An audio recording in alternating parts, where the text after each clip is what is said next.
When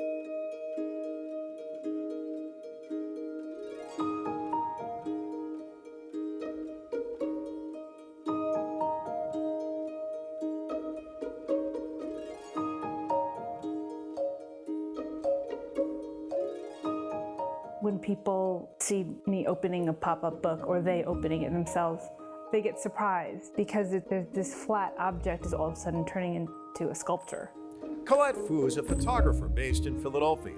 Her specialty, pop-up photo books. We don't grow up learning about things like origami, so I think that it's kind of magical.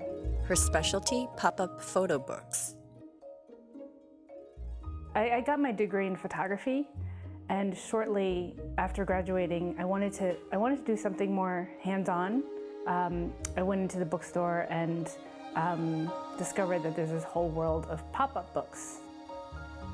People think of pop-up books as children's pop-up books, you know, Cinderella, The Lion King. And when I saw that, I decided, well, let me use my photographs and make books like that, those pop-up, children's pop-up books, but using photographs instead. So pop-up photography to me is literally using the same mechanics that a pop-up book is made out of, but using photographs.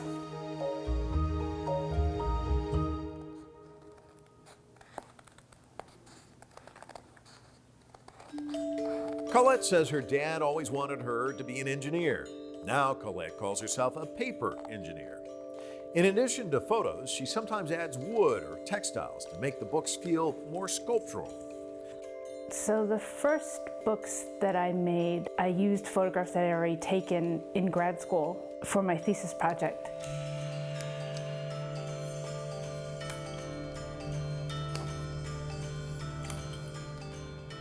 My work is so different now, but it was more about the body and facade and superficiality. So I used those photos and learned how to make pop-ups from those. To me, they were just kind of like sculptures, photographic sculptures, and they collapsed, but I call them pop-up books still because that's where they were inspired from.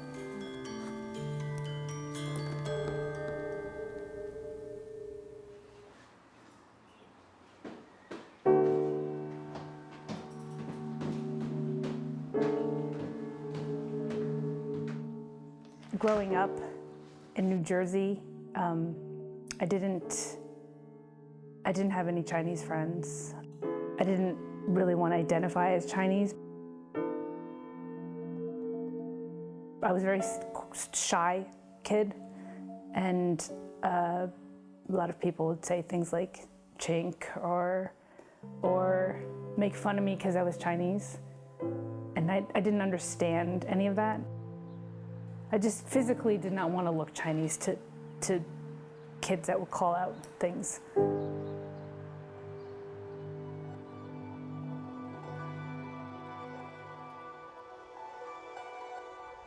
A trip to China offered Colette a deeper understanding and appreciation for her family history.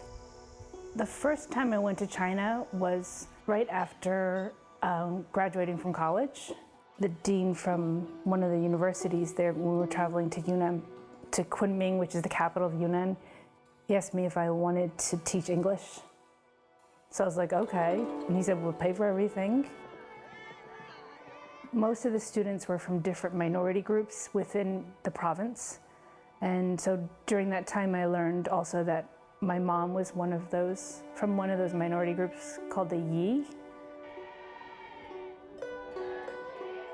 Also that my great-grandfather had helped start the university because he had been governor of the province and general of the army from 1927 to 1945. I felt kind of like this sense of pride. In 2008, I got a Fulbright scholarship. My project was to create a photographic pop-up book of the 25 ethnic minority groups of China's southwest Yunnan province. So I spent 2008 photographing different groups within Yunnan, and then 2009 I started popping them up.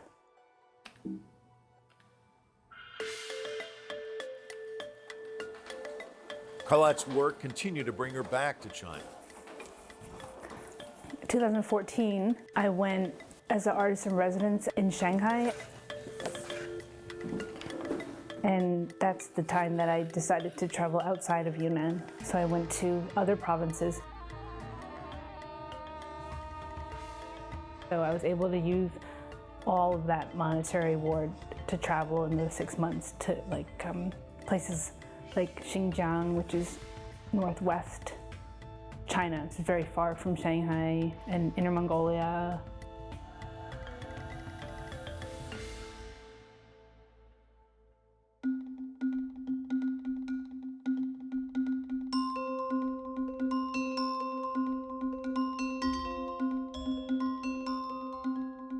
There are 55 officially recognized minority groups in China.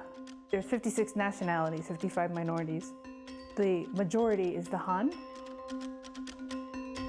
Han represent about 91% of the population, and then that less than 9% throughout China is minority. And then in Yunnan, almost half of the minorities live there. So that's why I chose to stay in Yunnan. But I also learned Chinese in Yunnan, so I learned Yunnan dialect.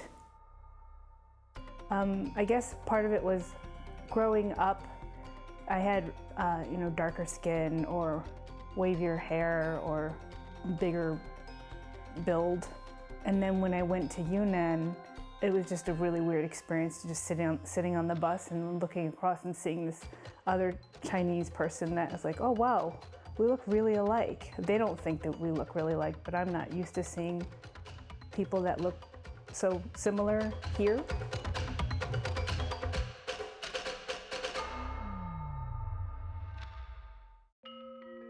These are laser prints right now. I just printed them small like this, and I pieced them together to make the background so that I can get an idea of when I do pop the figures in the front, I can see if it looks too busy or not busy enough. I want to make sure that, like this man is not blocking the mouse's face or blocking something in the back. Kind of like having that, when you take a photograph, you don't want somebody to have a plant coming out of the top of their head. That same thing. And I can't visualize that in the computer. I want to make like a room-sized pop-up book. But I'd like to make a bigger one where you can walk into it.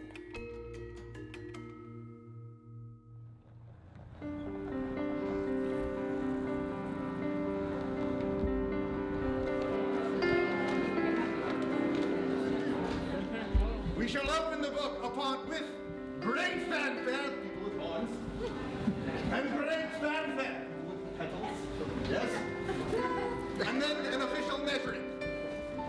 If you will do the honors, Colette Fu.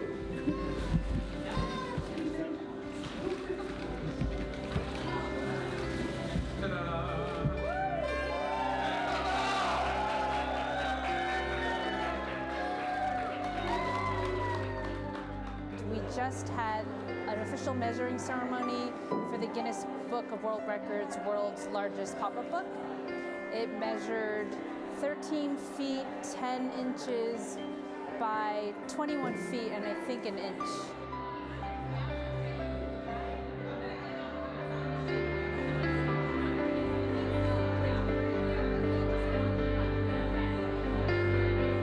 I guess I use these pop-up books as a goal. So they become a product of showing what I've learned to myself, well, not to other people too. In the end, I guess I'd like to educate people, because China's not just this big country of what people typically associate China as. It's very diverse. With inner pictures and unique books, Colette is able to offer a glimpse into a world some may have never known, bridging cultures through the power of art.